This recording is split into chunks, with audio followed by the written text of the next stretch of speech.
Good afternoon to all of you. I am Wasim Khan. Today we discuss development, environment, resources and other topics. Software engineering environment,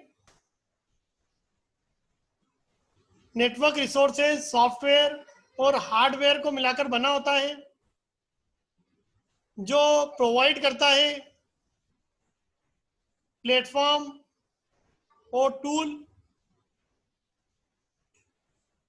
software work product को test और develop करने के लिए.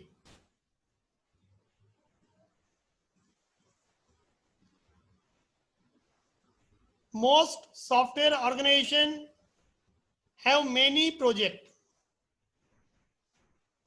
जिनको जरूरत होती है सॉफ्टवेयर इंजीनियरिंग एनवायरनमेंट की, और ऑर्गेनाइजेशन वो एनवायरनमेंट प्रोवाइड करती है. प्लानर को चाहिए कि वो टाइम विंडो को आइडेंटिफाई करे, जो रिक्वायर्ड टाइम विंडो है उसको आइडेंटिफाई करे हार्डवेयर और सॉफ्टवेयर के लिए, और वेरीफाई करे जो भी रिसोर्सेज अवेलेबल हैं.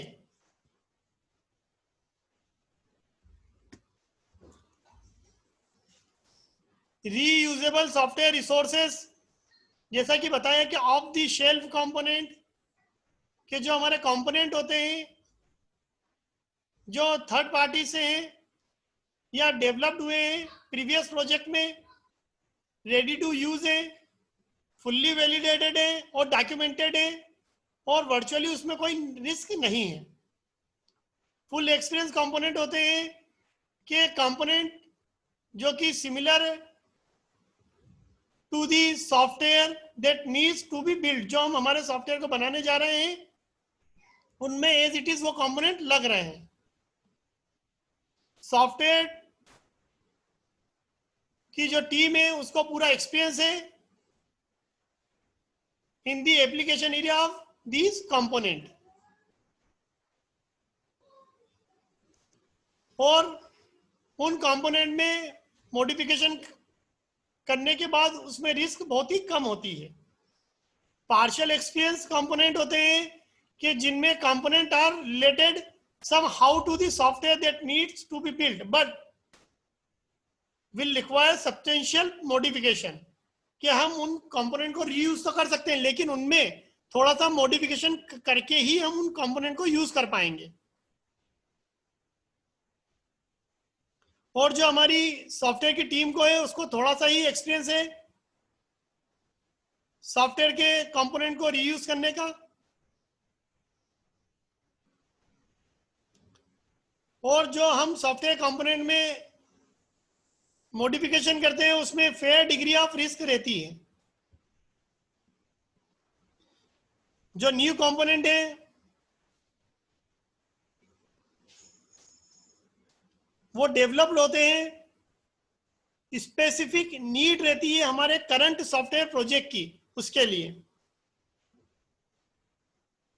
और सॉफ्टवेयर की जो टीम है उसको कोई भी प्रैक्टिकल एक्सपीरियंस नहीं होता है उस एप्लीकेशन एरिया का जो नए कंपोनेंट के बारे में बात की जा रही है.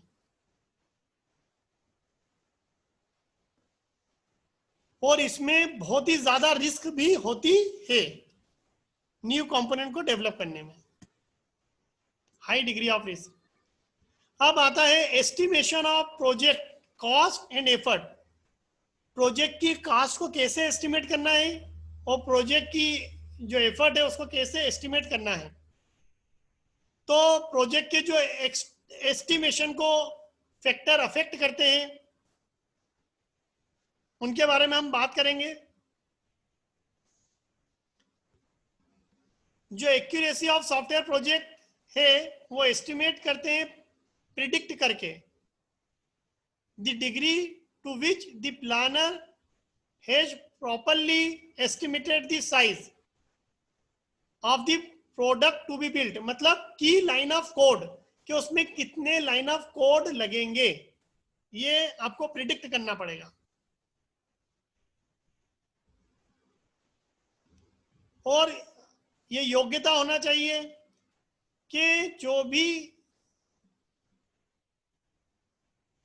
साइज है एस्टिमेट का, उसको ट्रांसलेट करें into human effort, calendar time और मनी में, क्या हमारे जो भी प्रोजेक्ट का एस्टिमेटेड साइज हमने असेस करा है या एस्टिमेट करा है, उसको ट्रांसलेट करना पड़ेगा हमें ह्यूमन एफर्ट, कैलेंडर टाइम और मनी में।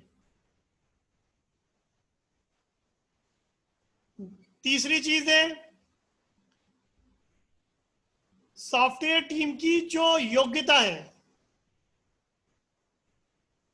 वो रिफ्लेक्ट होना चाहिए प्रोजेक्ट प्लान में। सॉफ्टवेयर टीम की जो एबिलिटी है वो प्रोजेक्ट की प्लानिंग में रिफ्लेक्ट होना चाहिए।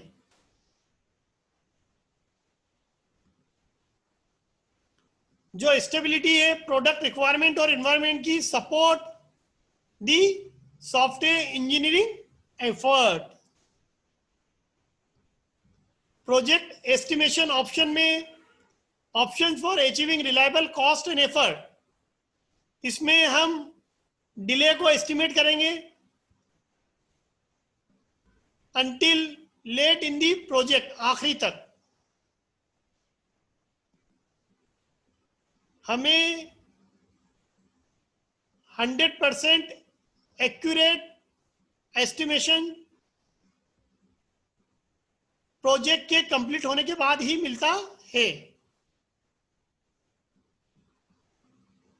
और सबसे जो बेसिक एस्टिमेशन होता है कि सिमिलर टाइप के जो प्रोजेक्ट प्रीवियसली डेवलप हो चुके हैं उसके थ्रू भी हमारे करंट प्रोजेक्ट को हम एस्टिमेट कर सकते हैं, या सिंपली हम डीकंपोजिशन टेक्निक को जनरेट करके भी प्रोजेक्ट की कास्ट और उसकी एफर्ट को एस्टिमेट कर सकते हैं, या एक से अधिक इंपेरिकल एस्टिमेशन मॉडल का यूज करके हम सॉफ्टवेयर की कॉस्ट और एफर्ट को एस्टिमेट कर सकते हैं। जो हमारा ऑप्शन 1 है वो प्रैक्टिकल नहीं है बट रिजल्ट गुड नंबर, लेकिन उसका रिजल्ट सबसे अच्छा होता है। ऑप्शन 2 जो है हम रीजनेबली यूज करते हैं, कभी कभार यूज करते हैं option 2, but it also relies on other project influence, लेकिन ये दूसरे प्रोजेक्ट के प्रभाव के ऊपर डिपेंड करता है। और जो ऑप्शन 3 है और 4 है can be done tandem to cross check each other. ये ऑप्शन 3 और 4 जनरली हम यूज करते हैं और ये एक दूसरे को क्रॉस चेक भी करते हैं, ऑप्शन 3 और 4 जो हम ज्यादा यूज करते हैं। अब प्रोजेक्ट एस्टिमेशन की अप्रोच कौन सी है? डीकंपोजिशन टेक्निक और empirical estimation model. These take a divide and conquer approach. इसमें हम क्या करते हैं, प्रोजेक्ट को डिवाइड करते हैं और फिर उसको एस्टिमेट करते हैं, कॉस्ट को और एफर्ट को। कॉस्ट और एफर्ट का जो एस्टिमेशन है वो परफॉर्म होता है स्टेप वाइज फैशन में, जिसमें हम हमारे प्रोजेक्ट को ब्रेक डाउन कर रहे हैं इनटू मेजर फंक्शन और रिलेटेड सॉफ्टवेयर इंजीनियरिंग एक्टिविटी में। किसमें? डीकंपोजिशन टेक्निक में। एम्पिरिकल एस्टिमेशन मॉडल में